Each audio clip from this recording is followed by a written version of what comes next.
It began, as the new owners would later recall, with the kind of silence that only old houses seem to know, the deep, breathing stillness of wood and plaster remembering too many years.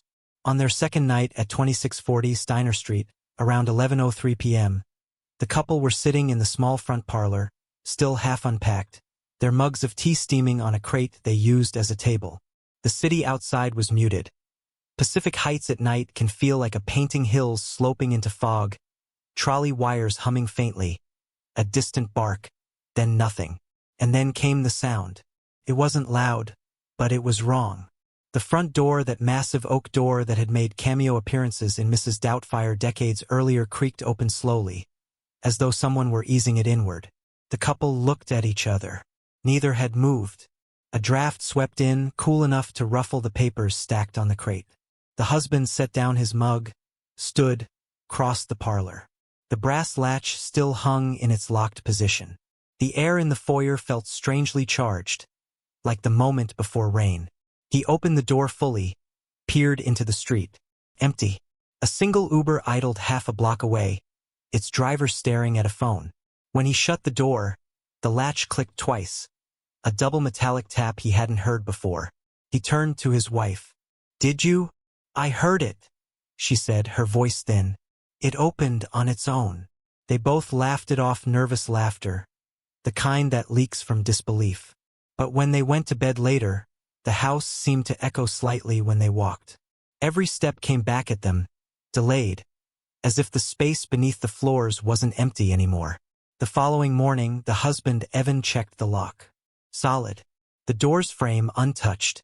He even took a photo of it, just to document the mystery of the moving door, as they called it. But around the same time that night, 11:03 p.m., exactly, the sound returned. A low hinge groan, then the faintest clink of metal settling back into place. They began testing. Evan taped a small thread of white dental floss from the door edge to the frame, barely visible in the hallway light. If it broke, the door had opened. The next morning, the floss hung loose on one end, not torn, untied, as though someone had carefully slipped it off. That was the moment they both stopped joking. A few days later, the wife, Marissa, met a neighbor while watering plants on the stoop, an older woman named Joan, who'd lived across the street since the 1980s. When Marissa mentioned the odd door behavior, Joan tilted her head and smiled softly. "Oh dear," she said. "You know, people have said things about that house, but nothing dark. After Robin passed, there were nights I could have sworn I saw the lights flicker in there when no one was home. Just the front parlor, the one they filmed through for Doubtfire. Maybe it's just the wiring." Marissa smiled, but her stomach fluttered. The lights had flickered the first night they'd moved in, when Evan plugged in his laptop. She'd brushed it off then. By the weekend, curiosity overtook fear. They installed a cheap motion sensor camera near the foyer to catch the phantom door in action. On the footage from Sunday night, they watched the door slowly ease open at 11:03 p.m., though the knob never turned. A breeze lifted the edge of a welcome mat, then nothing. No entry, no exit. But a soft hum filled the audio, low and almost musical, like someone exhaling through a harmonica. Evan paused the footage, replayed it. "You hear that?" Marissa leaned close. "That's not the street. That's inside." And there, behind the faint hum, a distinct whisper. 2 syllables, barely audible. "Hello." They stared at each other, pale. The timestamp on the screen read 11:03 and 17 seconds p.m. That was the night Marissa stopped locking the door, out of habit, not out of safety, but out of respect. "If it wants in," she said quietly, "let it." Upstairs, in the turret room, the same one visible from the street, an old floorboard had started creaking on its own each night. Always a single step, as if someone testing their weight just before midnight. And the air smelled faintly of cologne, sweet, old-fashioned, something like cedar and laughter. She'd later describe it as comforting, not frightening. Like the presence wasn't haunting, it was visiting. For the next week, the house seemed almost to play with them. Nothing violent, nothing malicious, just these small, clever intrusions into daily life that felt far too deliberate to dismiss as chance. The first was the television. Evan worked from home in the downstairs study, and Marissa often stayed upstairs reading in the turret room. One afternoon, she heard the faint crackle of static drift up from below, a channel flickering to life. She called down to him, but he didn't answer. When she descended the stairs, careful on the polished oak steps, she found the TV glowing faintly, showing an old clip from a talk show Robin Williams on Letterman. His voice bright, his laugh unmistakable. Evan stood beside it, frozen. "I didn't turn it on," he said quietly. "It just started." The remote was still on the shelf, untouched. The timestamp on the DVR showed 11:03 a.m. That number again. They didn't panic. They just stood there, listening to the laughter fill the room. That Quicksilver wit echoing through the same walls where, years ago, camera crews had filmed him as Mrs. Doubtfire. The scene on the screen showed him saying, "If you ever wonder whether the world misses you, it does. It absolutely does." The audience roared with applause, and then the screen went black. Evan reached for the remote. "Maris, what the hell was that?" She could barely speak. Her eyes glistened. Maybe it's just the universe replaying him. But they both knew it wasn't random. That night, the house was unnervingly still. The fog had rolled in thick over Pacific Heights, and the streetlights outside blurred into soft halos. Through the window, the old Victorian bay windows across the street looked like faint mirrors of their own identical, but somehow watching. They left the motion camera running again, this time in the parlor facing the staircase. At 11:03 p.m., the same soft hum began. Not quite a voice, but the tone of a man humming Playful, light. Then the faint sound of footsteps, not heavy, but careful, as though someone barefoot was crossing the floorboards. Evan whispered, "Do you hear that?" Marissa nodded. "He's walking." The clock on the mantelpiece ticked evenly. The air cooled slightly, like a door to the outside had opened for just a second. Then, as clear as if someone were in the room, came a faint, airy shake like laughter swallowed before it began. When they played the footage back later, something else appeared. Just as the hum started, the chandelier above the parlor shifted slightly, the crystals swaying though the air was still. A single light bulb flickered twice, 2 sharp pulses, and then the door latch in the foyer gave a soft click. 2 flickers, Marissa said. 2 syllables like the hello from before. They wrote it down, the time, the temperature, every detail. It wasn't fear now, it was fascination. The following day, Marissa visited Joe and again, this time with a small notebook. She hesitated, then asked, "Did anyone ever notice anything here before? Anything unusual?" Joanne leaned against her fence, her eyes narrowing thoughtfully. After Robin passed, people came from everywhere. All night long. Flowers, candles, notes. It was beautiful but strange, like the house was alive again. One night, I thought I saw the living room light go on and off, and the curtains moved, but no one was inside then. I remember saying to my husband, "Maybe he's home again." Joanne smiled wistfully, then added, "If it is him, he's not the sort to scare you. He'd just mess with the lights or hide your keys. Make you laugh when you shouldn't." That night, they decided to test the theory. Marissa placed a small child's toy, a rubber clown ball they'd found in a box left by the previous owner, on the parlor rug. "If it's you," she said softly to the air, "you can move this, just to say hi." Then they went upstairs, leaving the room dark except for the faint city glow filtering through the window.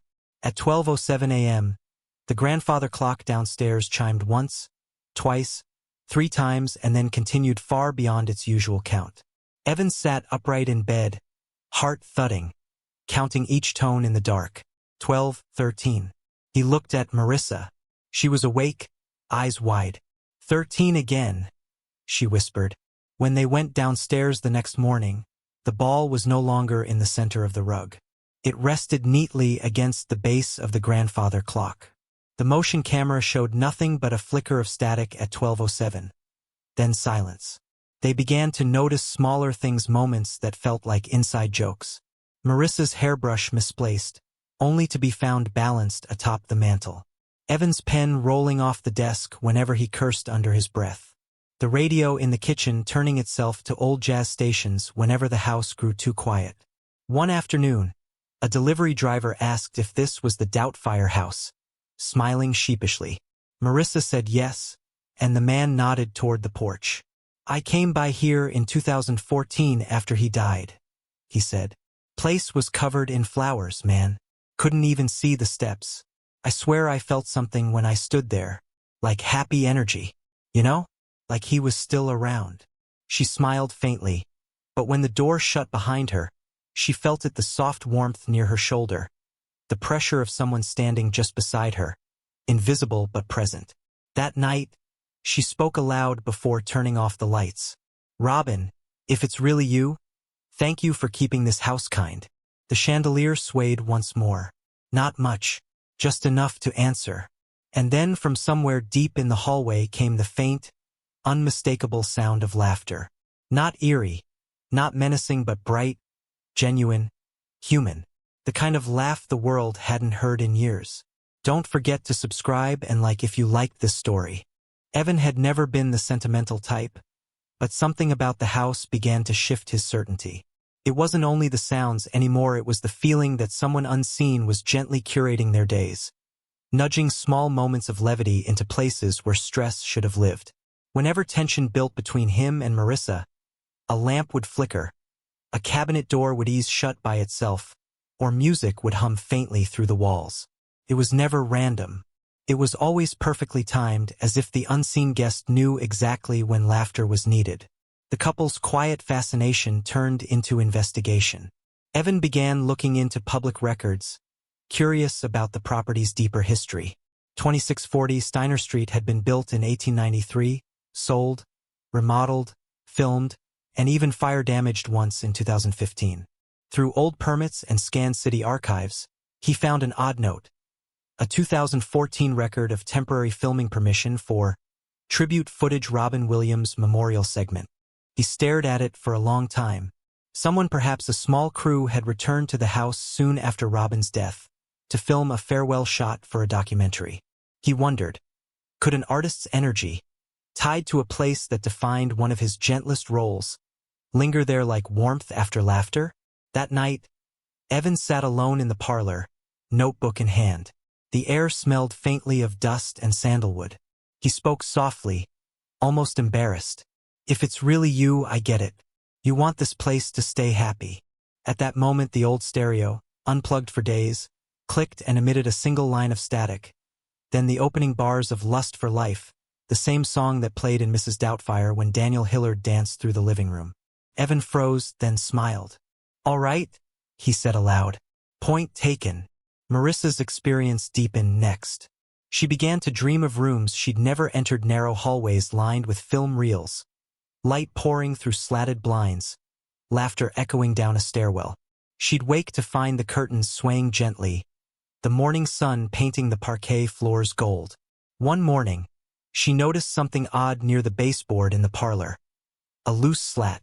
Beneath it, tucked in the cavity, lay a folded photo, faded Polaroid edges curling, showing Robin in costume, leaning against that very staircase, grinning mid-scene, his hand raised as if waving to whoever held the camera.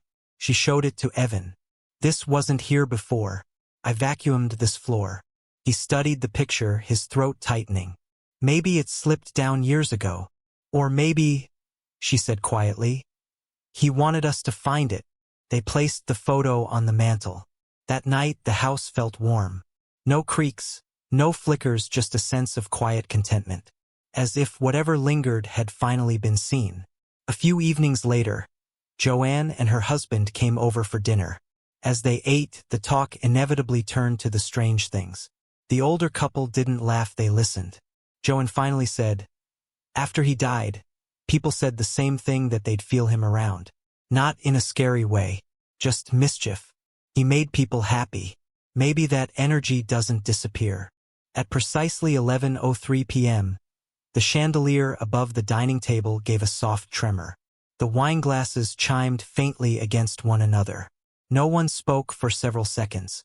Then Joanne whispered, half smiling, see? He likes being mentioned. The following week brought fog so thick that the street disappeared each night. The city lights turned to watercolor blurs. Marissa sat by the window, sketching. Through the haze, A shape seemed to move at the edge of the property, not a figure, more like a shimmer, the air folding briefly around itself. It crossed the steps, paused where fans had once left flowers, then dissipated. The motion light blinked twice. She felt tears gather unexpectedly. "You don't have to go," she murmured. "You belong here as much as we do." The chandelier above her flickered once, a soft pulse, and steadied. Evan's notebooks began to fill. Dates, times, small remarks. The pattern was clear now: the door at 11:03, the clock at 12:07, lights flickering whenever laughter filled the room. Each phenomenon tied not to fear but to joy. It was as though the spirit, if that's what it was, refused to let the house fall silent. They'd catch glimpses of motion in reflections, not faces. Never faces, only the feeling of someone leaning in with curiosity. Once, Evan swore he saw the shadow of a hand on the stair rail, retreating as he turned. But instead of panic, there was calm, like the house itself exhaled around him. Neighbors soon began to notice the glow from the windows at night, soft golden light spilling onto the fog, laughter audible from the parlor long after the couple had gone to bed. One passerby later said, "It sounded like people rehearsing lines, a man doing voices, the woman laughing."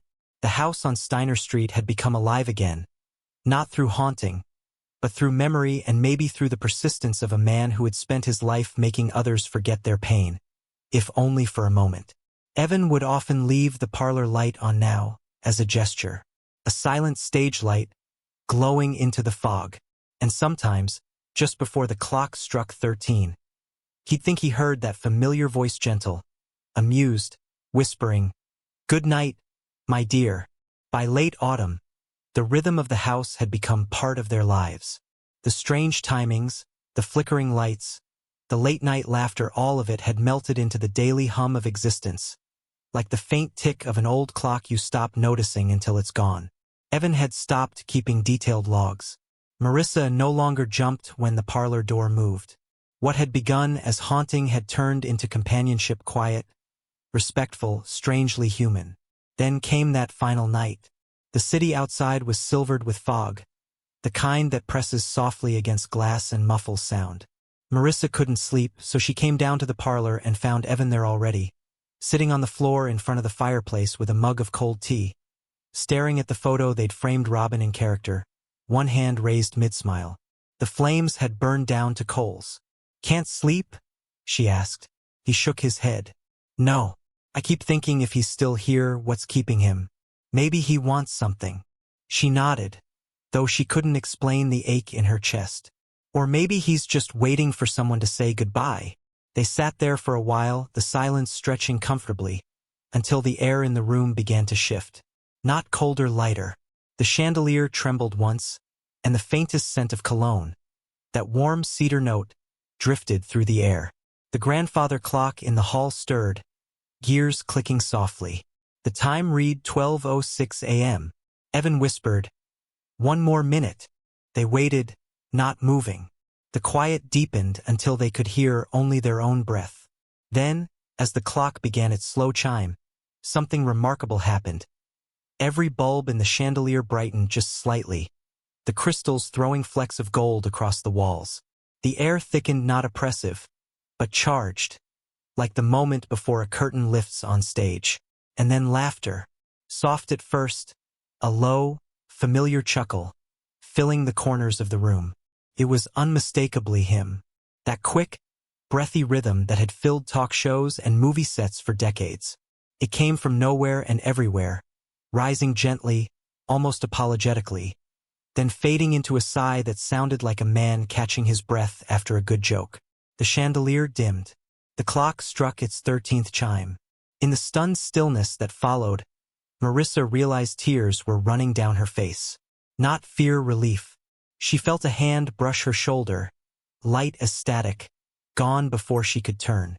Evan stood, scanning the room, but there was no figure, only the faint ripple of heat above the fireplace.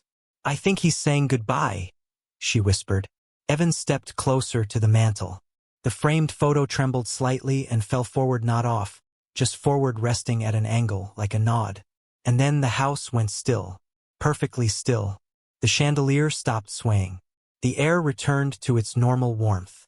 The old clock, which had miscounted hours for months, clicked once and reset itself one clean, deliberate tick. They didn't speak for a long time. When they finally went upstairs, neither turned off the light in the parlor. The soft amber glow followed them up the staircase, brushing the walls with warmth. Weeks passed. Nothing unusual happened after that night. The door no longer opened at 11:03. The clock chimed only 12 times, always correctly. The air felt different, empty, but peaceful. Sometimes, when they came home from work, Marissa swore she caught a faint echo of laughter through the hallway, distant and fading before she could place it. She'd smile and whisper a greeting to the air anyway. In December, a small envelope arrived in their mailbox. No return address, just their names written in blue ink. Inside was a postcard, a still from Mrs. Doubtfire showing Robin in full costume, waving. On the back, one line, "Love, laughter, and the occasional mischief keep the house happy." No signature, no handwriting they recognized, but the ink smelled faintly of sandalwood. Evan taped the postcard above the fireplace, next to the photo they'd found under the floorboard. The two images faced each other now, the man in motion, mid-smile, and the still frame of the home he'd once brought to life. On foggy evenings, people walking past the house sometimes slow their steps. The front windows glow softly, as though someone just inside has drawn back the curtain for a moment to check the weather. A few claim they've heard laughter through the walls, faint, warm, unmistakably human. The new owners don't deny it. They only smile. "It's just the house being itself," Marissa says. "It's happy." And maybe that's the truth of it, that some homes remember joy more fiercely than sorrow. That some spirits don't linger to haunt, but to remind. Because even now, when the wind threads through Pacific Heights and the fog hangs thick over Steiner Street, the laughter sometimes comes again, gentle, fleeting, carried off into the night like a line from an unfinished performance. And somewhere deep inside the house, a clock still keeps its peculiar rhythm. Not 12, not 13, just time, marked by the echo of someone who never really left. Don't forget to subscribe and like if you liked this story.